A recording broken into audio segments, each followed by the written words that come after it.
Caso clínico: patología infecciosa 2. Paciente de sexo femenino de 34 años quien ingresa al US con sintomatología caracterizada por deterioro neurológico, dificultad respiratoria y síntomas constitucionales. Presenta como antecedente de importancia VIH confirmado. Esta patología inicia con una infección primaria en la cual el virus penetra el torrente sanguíneo a través de la sangre y hemoderivados infectados. Posteriormente es eliminado de la circulación a través del vaso y otros órganos linfoides, donde inicia infecciones focales primarias para luego diseminarse a otros tejidos linfoides. Mediante el receptor DC-SIGN de células dendríticas se une a proteína GP120 y se intensifica la replicación del virus en células de órganos linfoides. La exposición a este microorganismo genera déficit de linfocitos TCE4, lo cual aumenta el riesgo de desarrollar enfermedades oportunistas, ya que evade el control del sistema inmunológico por medio de una replicación sostenida que genera mutaciones y por ende diversidad vírica. El diagnóstico de esta patología se realiza por medio de la detección de anticuerpos anti-VIH a través de la prueba ELISA. Si el resultado es negativo, se repite la prueba, si hay indicación clínica para ello. Si es indeterminado o positivo, debe repetirse la prueba. Si esta repetición da un resultado negativo en 2 ocasiones, se puede suponer que el paciente es negativo. Si la prueba repetida es indeterminada o positiva, debe realizarse una inmunotransferencia de VIH-1.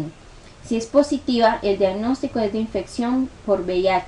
Si es negativa, se considera un falso positivo. En el caso indeterminado, debe repetirse al cabo de 4 a 6 semanas. Además, hay que efectuar un análisis de captación de antígeno P24, análisis del RNA del VIH-1 y PCR del DNA del VIH-1. Tanto para negativo como indeterminado debe realizarse prueba serológica específica para VIH-2. El tratamiento para estos pacientes es farmacológico y no farmacológico. Dentro de los farmacológicos tenemos los antirretrovirales, más opcionados nucleócidos de transcriptasa inversa como tenofovir, emtricitabina y efavirenz, los cuales no deben ser usados como monoterapia por riesgo de resistencia farmacológica. En farmacoprotección tenemos el omeprazol para gastroprotección, enoxaparina para anticoagular, trimethoprim sulfa para profilaxis de infecciones oportunistas, meropenem y es necesaria la vacunación con influenza, neumococo, hepatitis, entre otras. Al ingreso de esta paciente se le realiza TAC cerebral que evidencia hipodensidad en región frontal bilateral, lo cual sugiere 2 posibilidades.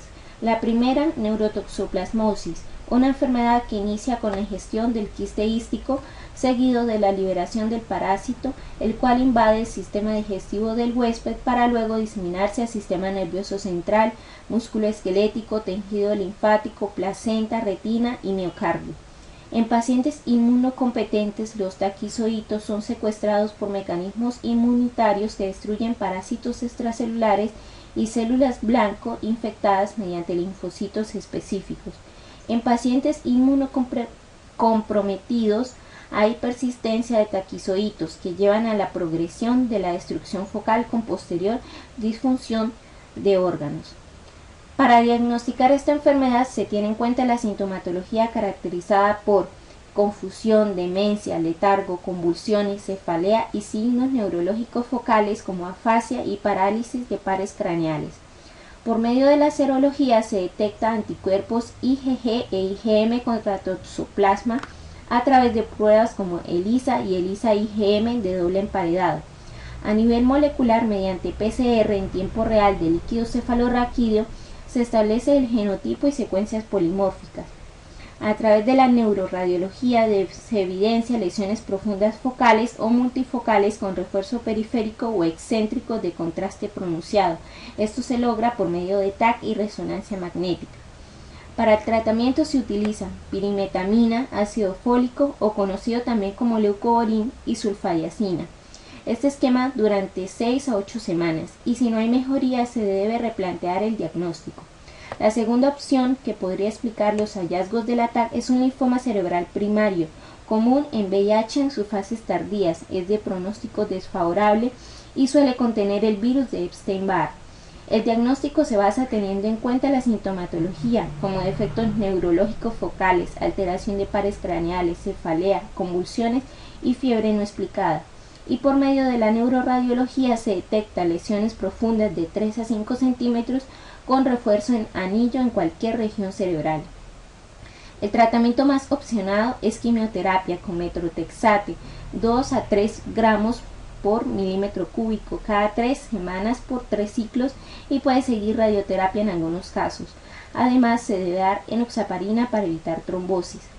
También se le realizó un ecocardiograma que evidencia miocardiopatía dilatada e insuficiencia mitral y tricuspidia, que sugiere enfermedad de Chagas como posible explicación.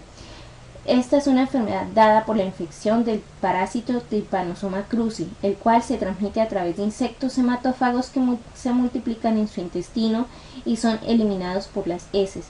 Sus reservorios son animales y humanos que al ser picados por el mosquito lo infectan, dando la formación de un chagoma que genera edema intersticial, hiperplasia reactiva de ganglios linfáticos, infiltración linfocitaria, parásitos en leucocitos y tejidos subcutáneos. Se disemina a sangre, linfocitos y músculo cardíaco.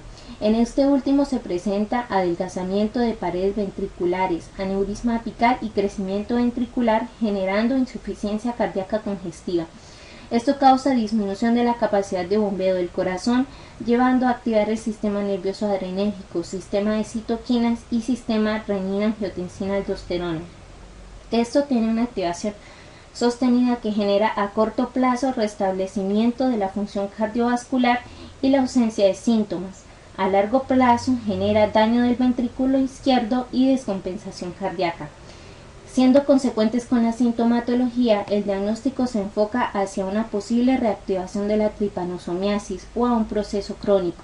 El diagnóstico de la reactivación se basa en cuadro clínico inicial manifestando signos neurológicos focales, fiebre, cefalea, vómito y convulsiones.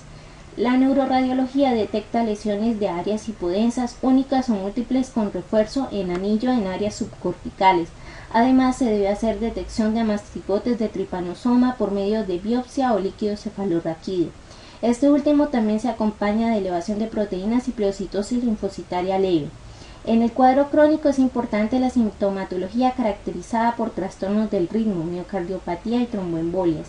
La detección de anticuerpos de Trypanosoma cruzi se hace por medio de análisis de precipitación radioinmunitaria de Chagas. El tratamiento dado es para tratar los síntomas de insuficiencia cardíaca congestiva, los cuales son diuréticos como hidroclorotiazida 50 mg día, un inhibidor de la ECA como el enalapril 5 miligramos cada 12 horas y digoxina 0,25 mg al día, teniendo en cuenta que puede tener congestión hepática crónica.